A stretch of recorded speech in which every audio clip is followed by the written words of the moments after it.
isso que o Mauro falou, tem um rapaz que mora aqui na rua, que ele é o orgulho da família. E ele nunca jogou em time grande, mas conseguiu ser jogador profissional, conseguiu mudar a vida da família. Há muitos anos, ele já é um senhor.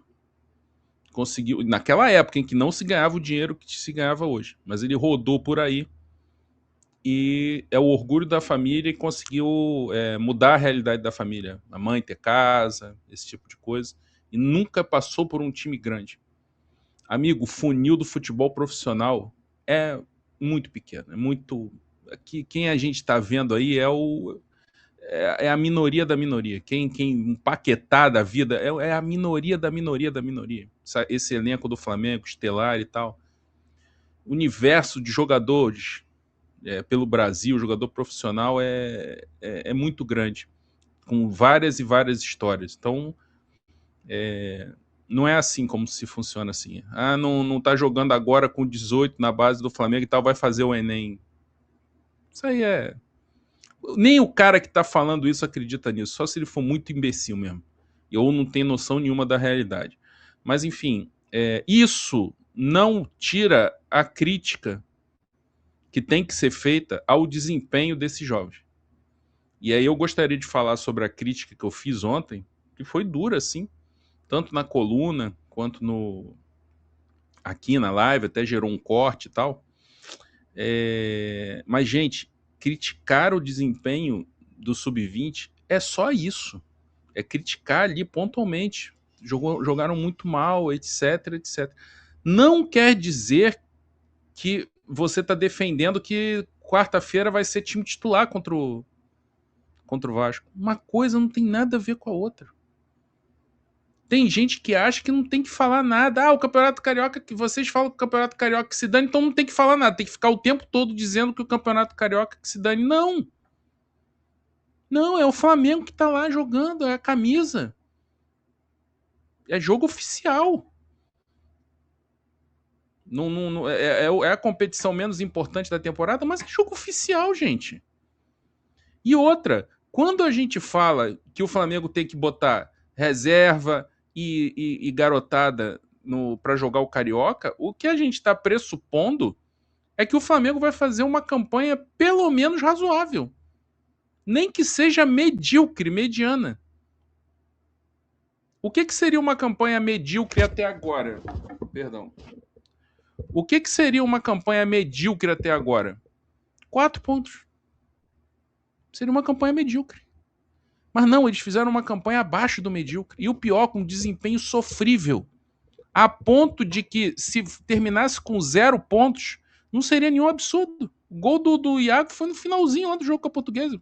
Poderia ter acabado 1-0. Consegue tirar aquela bola ali, rebater, ou a cabeçada vai na trave, 1-0. E aí ia ficar 0 pontos. Então, sim, foi um desempenho horroroso. E jogando nada. Por isso as críticas, mas crítica pontual. Ninguém aqui condenou, todo mundo falando, olha, fulano, Douglas Teres, muito mal. Esse jogo com Volta Redonda, então, foi triste. Mas ninguém fala que ninguém tem futuro ali, que pode jogar todo mundo fora. O problema são essas análises definitivas. Não existe na análise definitiva. Existe jogador com as histórias mais diversas no futebol. O cara passa pela base do Flamengo, não dá certo, mas aí vai lá parar num clube menor, e aí vai crescendo, evoluindo, se encaixa num clube e tal. Daqui a pouco, quando tu vê, tá na seleção brasileira. Quando tu vê, tá num grande da Europa. Aí vai ver a história dele. Passou lá por um monte de clube pequeno e de repente se destacou em um e... O Juninho, que acabou de passar agora pelo Flamengo. Uma história assim. E tá lá no Puma, já fez gol, já fez a comemoração lá característica dele, né? Já, o pessoal aqui já brincou, etc e tal. Tá lá, tá seguindo a carreira dele. Não deu certo no Flamengo, mas pode dar certo no Pumas. Então, assim, é só para deixar isso claro, que ninguém tá defendendo escalar titular na quarta-feira. E outra coisa, a partir de sábado, está no regulamento que tem que entrar jogador profissional. Não adianta falar, bota o sub-15 no Carioca. Não pode. Por quê? Porque a federação cede alguma coisa, diminuiu data do estadual, mas não dá. Dá um dedinho, dá o dedo mindinho, mas não dá a mão inteira, pô. Não vai dar. Então vai ter que jogar o elenco profissional. Então a gente não tá falando de nada que não seja conectado com a realidade. E ninguém tá falando que tem que botar o Arrascaeta e o Jorginho sem ritmo, sem nada, porque tem que ganhar do Vasco quarta-feira. Ninguém falou isso. Agora, os jovens merecem crítica sim. Por quê? É uma base campeã. Pode não ser a melhor do Brasil, mas é uma das melhores. Uma das 3 ou 5 melhores.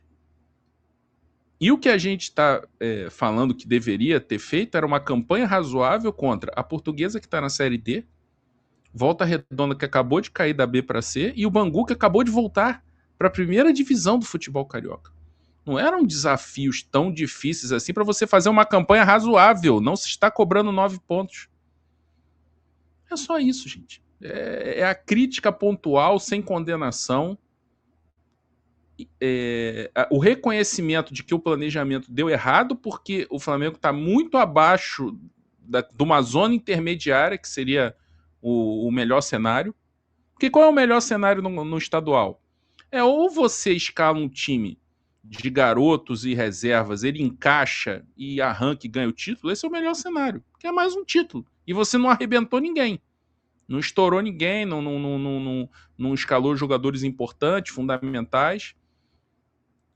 Esse é o melhor cenário, mas se não for possível esse, qual é o melhor cenário? É você escalar um time com reservas, com a garotada, e que faça uma campanha ali razoável, ganha dos pequenos, faz uma campanha razoável contra os pequenos, aí arruma um pontinho em 2 clássicos, e aí chega, de repente, se classifica, mas aí logo no primeiro confronto cai.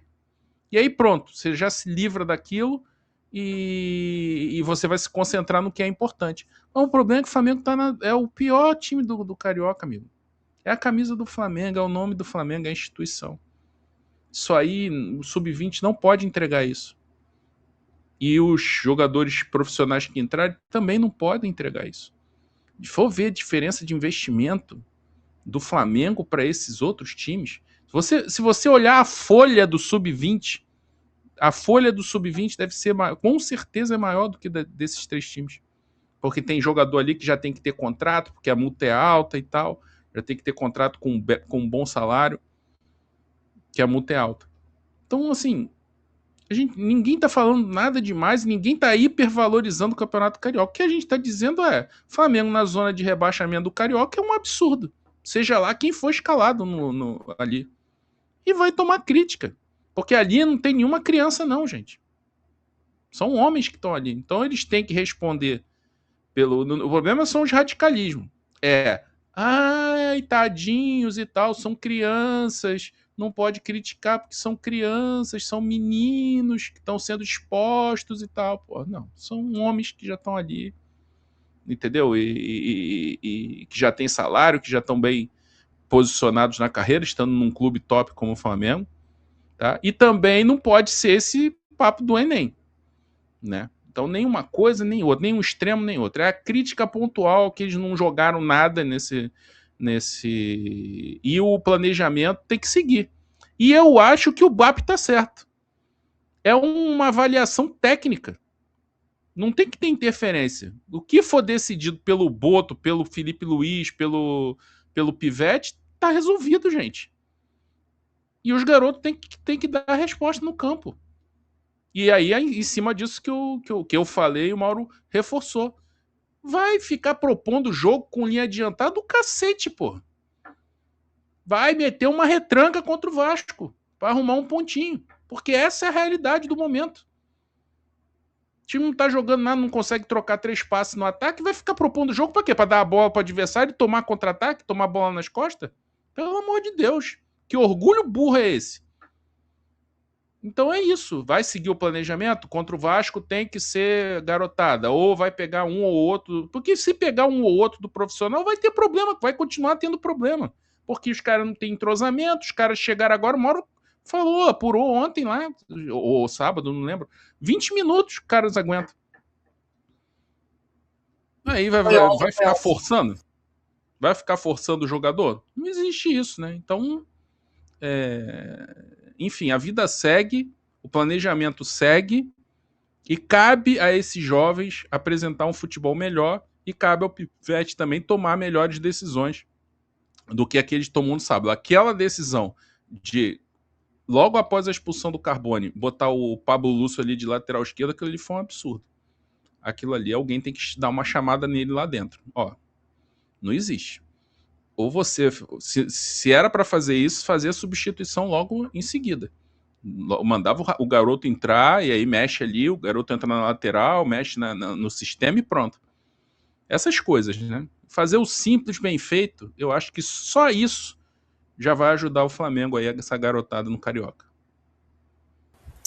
Perfeito, André. Aproveita, inclusive, a audiência aí, né, com 30 minutos ou menos de 30 minutos de live, audiência super qualificada, quase 6 mil pessoas ao vivo, para colocar a tabela do Campeonato Carioca na tela. Mais de 6 mil pessoas corrigindo, tá? Para colocar a tabela do Campeonato Carioca aí na tela. Pronto, vamos lá. Grupo A, Volta Redonda tá com 6 pontos, 2 jogos. Vasco, que é o próximo adversário, 4 pontos, também 2. Fluminense, 3. Bangu, 3. Sampaio Correia, 3. E Portuguesa é o lanterninha do Grupo A, com 1 ponto. Grupo B, que é o do Flamengo, Nova Iguaçu tem 4 pontos, Botafogo 3, perdeu ontem, né? Ali com jogador a menos também. Madureira 3 pontos, Boa Vista 3 pontos, Maricá 3 pontos, que venceu, e o Flamengo então foi empurrado para a última colocação, 1 ponto. Detalhe importante, Portuguesa e Flamengo, respectivamente, do Grupo A e Grupo B, sexto colocado, somente os dois têm 3 rodadas já completadas, tá? Os demais aí, como vocês podem observar, tem 2, um jogo a menos aí, até porque o Flamengo começou com uma certa antecedência. Primeiramente, Mauro, só para a galera entender como funciona o regulamento do Campeonato Carioca e essa diferença entre passar para as quartas de final e passar para um quadrangular.